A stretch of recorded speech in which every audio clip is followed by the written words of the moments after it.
相信大家都見過或者聽過呢隻 F10 寵物消毒劑。咁究竟係點用嘅呢？我哋今日示範俾大家睇。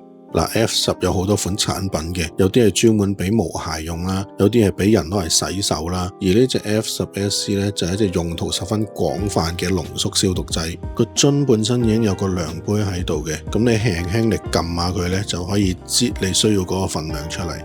一般都係稀釋250至500倍，所以一支可以用好耐嘅。例如我呢個擠樽咧係大約120ml嘅，咁我稀釋250倍，即係只需要0.5ml嘅 F10 SC 就夠啦。120ml 已經夠我去清潔晒呢個4尺長6尺高嘅爬缸。咁你可想而知一支200ml嘅 F10 SC 可以用幾耐？而且噴完之後咧，你係唔使沖水嘅，佢係會自我降解，仲可以擺喺霧化器入邊定時消毒晒成間房都冇問題。喂，唔好走住，我哋沖涼先，跟住食個飯 ，OK？ 好啊，F10 除咗可以消毒用品同爬缸之外，仲可以直接用喺動物身上嘅。F10 係不含酒精，佢可以殺滅任何細菌啦、病毒啦、真菌啦、孢子都得嘅。用佢嚟沖涼咧，係可以有效去除污漬同埋氣味，仲可以用嚟消毒傷口添。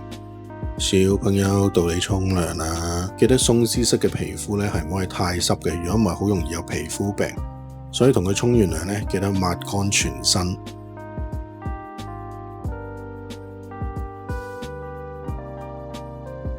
F10 SC 消毒劑，老虎茶樓網店現正發售，快啲上嚟睇下啦！